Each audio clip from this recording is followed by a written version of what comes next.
नमस्कार दोस्तों आपका स्वागत है आपके अपने YouTube चैनल पर। दोस्तों आज मैं एक इम्पॉर्टेंट कंटेंट आपके साथ शेयर करना चाहता हूँ। Is to am to are to has to और हैव टू का प्रयोग, क्योंकि अक्सर हम इन शब्दों का प्रयोग करते रहते हैं और ऑर्गेनाइजेशन में, चाहे प्राइवेट ऑर्गेनाइजेशन हो चाहे गवर्नमेंट ऑर्गेनाइजेशन हो, ऐसे शब्दों का प्रयोग अक्सर हो रहा है आजकल। और स्पोकन में भी, इंग्लिश स्पोकन में भी इन शब्दों का प्रयोग किया जाता है। दोस्तों ये बहुत ही इम्पॉर्टेंट कंटेंट है, तो इस वीडियो को स्किप मत कीजिएगा, लास्ट तक देखिएगा। इसका यूज़ करना आपको आ जाएगा, आज के बाद कोई कन्फ्यूजन आपको नहीं रह जाएगी। Is to, am to, are to, has to, have to, इनका प्रयोग आज के बाद आप बहुत अच्छे से कर पाएंगे दोस्तों। तो दोस्तों शुरुआत करते हैं आज एक इम्पॉर्टेंट कंटेंट के साथ और देखते हैं यहाँ पर एम टू, इस टू, आर टू का प्रयोग हमें कैसे करना है। दोस्तों इसमें इम्पॉर्टेंट है, जब हम देखते हैं वर्ब के साथ अगर ना जो अक्षर है वर्ब के साथ जुड़ा हुआ होता है, तो उसमें हमें ऐसे हेल्पिंग वर्ब का प्रयोग हम करते हैं। एम टू, इस टू, आर टू का प्रयोग हम करते हैं। जैसे दोस्तों मैं एग्जाम्पल देता हूँ, मुझे जाना है। एग्जाम्पल यहाँ पर दिया भी हुआ है, मुझे जाना है। तो यहाँ पर देखिए दोस्तों, ना है का प्रयोग हुआ है, ठीक है। अगर ना है जुड़ा हुआ है तो इसमें इस टू, एम टू और आर टू का प्रयोग हम करते हैं, ठीक है दोस्तों। जैसे एग्जाम्पल है नेक्स्ट, हमें मिलना है। ना है, मिलना है। देखिए दोस्तों डिफरेंशिएट हम कर सकते हैं। जैसे प्रेजेंट इंडेफिनिट का सेंटेंस जो होता है, मैं जाता हूँ। पास्ट सेंटेंस का अगर हम सेंटेंस देखें तो मैं गया था, इस तरह के सेंटेंस होते हैं, ठीक है। उनसे हमें इनको डिफरेंशिएट अगर करना है तो ऐसे कर सकते हैं जैसे कि मैंने बताया है, जिसमें ना है शब्द जुड़ा हो। अगर ना है शब्द जुड़ा है वर्ब में, तो इसका मतलब ये is to, am to, are to का प्रयोग यहाँ पर करना है, ठीक है दोस्तों। देखिए एग्जाम्पल है, हमें मिलना है। अब यहाँ पर ना है, ना है का मतलब क्या हुआ कि यहाँ पर इस टू, एम टू और आर टू का प्रयोग होगा अकॉर्डिंगली, ठीक है। उसे खाना है, ना है यहाँ पर है, उसे खाना है। देखिए क्रिया में ना का प्रयोग है, वर्ब में ना का प्रयोग है, इसलिए यहाँ पर इसी का प्रयोग होगा। उन्हें पानी पीना है, यहाँ पर भी ना है, तो यहाँ पर भी is to, am to, are to आएगा दोस्तों, ठीक है। अब हम देख लेते हैं इस टू किस में आता है, एम टू किस में आता है और आर टू का प्रयोग किस सेंटेंस में होता है, ठीक है दोस्तों। एम टू का प्रयोग हम करते हैं आई के साथ दोस्तों। आई के साथ ऑलवेज एम आता है, ठीक है, एम टू। इस टू का प्रयोग करेंगे हम ही, शी या कोई नाम है, इस तरह का कोई नाम है जो सिंगुलर है, उनके साथ आएगा। सिंगुलर सब्जेक्ट के साथ इस टू का प्रयोग करेंगे। उन्हें प्लूरल नाउन के साथ हम प्रयोग करेंगे आर टू का, जैसे यू, दे, वी आदि। जो बहुवचन है, जो प्लूरल है, उनके साथ हम आर टू का प्रयोग करते हैं, ठीक है दोस्तों अब आपने जान लिया इसकी पहचान और एम टू के साथ कौन सा आता है सब्जेक्ट, इस टू के साथ, आर टू के साथ, ये आपने जान लिया। अब हम सेंटेंस बनाएंगे और सेंटेंस बनाने के लिए हमें ये फॉर्मूला यूज करना पड़ता है, subject, helping verb, verb, object and rest, ठीक है दोस्तों। जैसे कि मैंने पिछली क्लासेस में इसको एक्सप्लेन किया था, तो इनका प्रयोग करते हुए यहाँ पर हेल्पिंग वर्ब अब वर्ब के पहले आ जाएगा। हेल्पिंग वर्ब का प्रयोग करेंगे, subject, helping verb, verb, object और रेस्ट, इनका प्रयोग करते हुए हम यहाँ पर सेंटेंस बनाएंगे दोस्तों, ठीक है दोस्तों। तो सेंटेंस ट्रांसलेट करते हैं अब इसको इंग्लिश में। मुझे जाना है, ये है subject, I am to go, I am to go, ठीक है दोस्तों, मुझे जाना है, ठीक है। हमें मिलना है, वी। अब देखिए दोस्तों जो सब्जेक्ट है वो प्लूरल है, ठीक है, तो यहां पर क्या आएगा, we are to, are to का प्रयोग होगा। देखिए दोस्तों लिखा हुआ है मैंने यहां पर are to meet, we are to meet, हमें मिलना है, ठीक है दोस्तों। नेक्स्ट है उसे खाना है, ठीक है दोस्तों। तो अब ये सिंगुलर है, तो ही इज टू ईट, क्योंकि ये सिंगुलर है इसलिए इस टू का प्रयोग हुआ है, ठीक है दोस्तों। He is to eat. यहाँ इज टू का प्रयोग इसलिए हुआ क्योंकि ये सिंगुलर है, यहाँ आर टू का प्रयोग इसलिए हुआ क्योंकि ये प्लूरल है, और यहाँ पर आई के साथ एम का प्रयोग हमने किया हुआ है, एम टू का। ठीक है दोस्तों, अब देखिए नेक्स्ट, उन्हें पानी पीना है।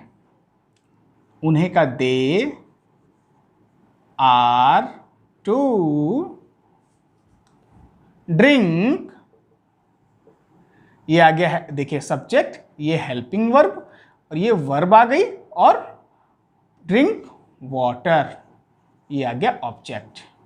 ठीक है दोस्तों, they are to drink water, ये इसका ट्रांसलेशन है। ठीक है दोस्तों, हमने प्रयोग सीख लिया, ना का प्रयोग कैसे करते हैं। अगर वर्ब में ना है लिखा हुआ है, हमें जाना है, हमें खाना है, हमें पानी पीना है, ऐसे शब्दों में जो ना लगा होता है उसको एम टू, आर टू और इस टू का प्रयोग करके हम सेंटेंस को ट्रांसलेट करते हैं। एक नेक्स्ट दोस्तों, नेक्स्ट आती है हैज टू, हैव टू का प्रयोग अक्सर हम कर रहे हैं। जो लोग ऑर्गेनाइजेशन वगैरह में हैं, जहाँ पर प्रोफेशनल सेंटेंसेस यूज़ किए जाते हैं, वहाँ पर ऐसे शब्दों का प्रयोग अक्सर हम करते हैं। ठीक है दोस्तों, और बातचीत में भी, स्पोकन में भी ऐसे सेंटेंस को हमें करने के लिए हैज़ टू, हैव टू का प्रयोग हम सीखते हैं, करते हैं। ठीक है दोस्तों, आइए देखते हैं हैज़ टू और हैव टू का प्रयोग।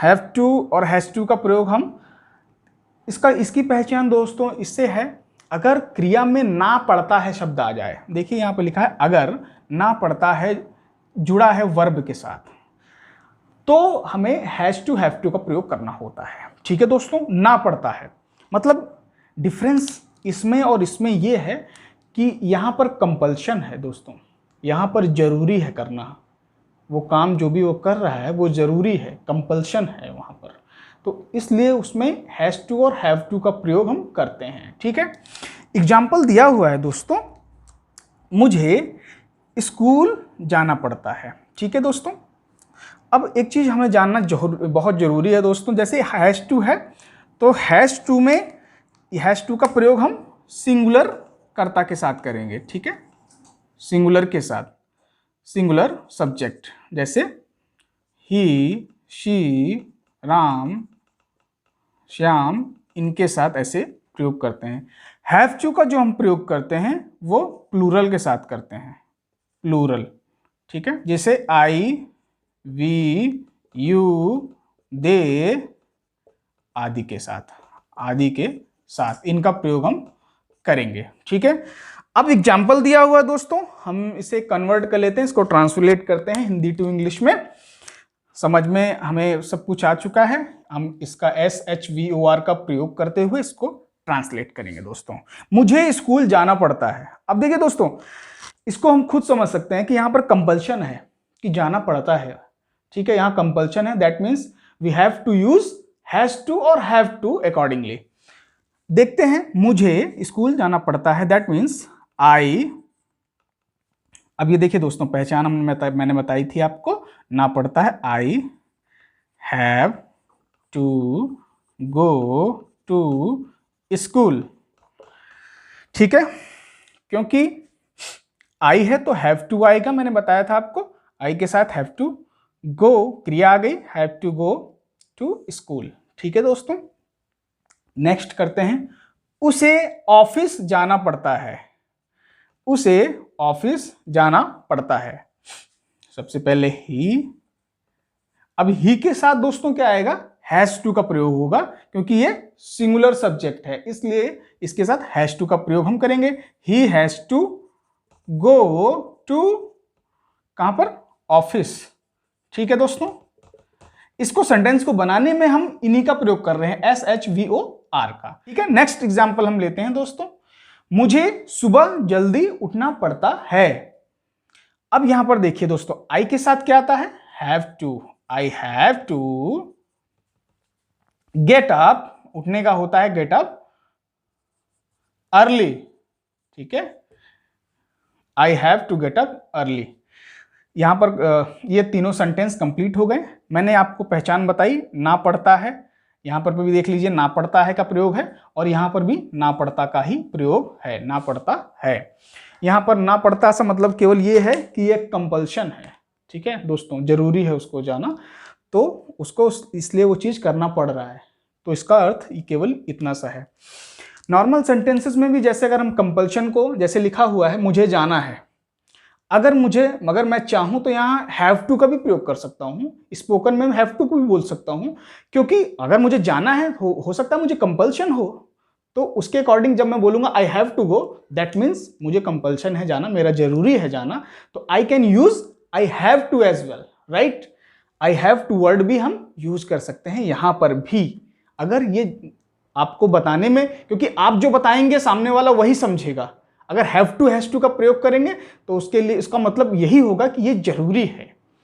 तो अगर हम पढ़ता है का प्रयोग ना करें स्पोकन में, अगर इनका भी प्रयोग करें, जाना है, मिलना है, उसे खाना है, पीना है, अगर वो जरूरी है तो वहां पर भी हैव टू और हैज टू का प्रयोग होता है। तो ये दोस्तों आपको मैंने is to, are to, am to का प्रयोग और हैज टू, हैव टू का प्रयोग समझाया, और बहुत बेसिक जो उसमें इंपॉर्टेंट बातें थी वो समझाया कि आप अच्छे से इसको समझ सकें कि इसका मतलब क्या होता है। दोस्तों एग्जाम्पल भी दिए, तो मैं आशा करता हूँ ये आपको समझ में आया होगा। दोस्तों नेक्स्ट जो क्लास होगी मैं उसमें आपको वाज टू, वर टू और हैड टू का प्रयोग सिखाऊंगा, और then will have to, shall have to का प्रयोग भी मैं सिखाऊंगा आपको। दोस्तों तो आज की क्लास दोस्तों अगर आपको अच्छी लगी हो तो शेयर कर दीजिएगा, लाइक कर दीजिएगा, और दोस्तों सब्सक्राइब कर दीजिएगा जो नए व्यूअर हैं। आज के लिए आपको बहुत बहुत धन्यवाद। Thank you so much for watching this video.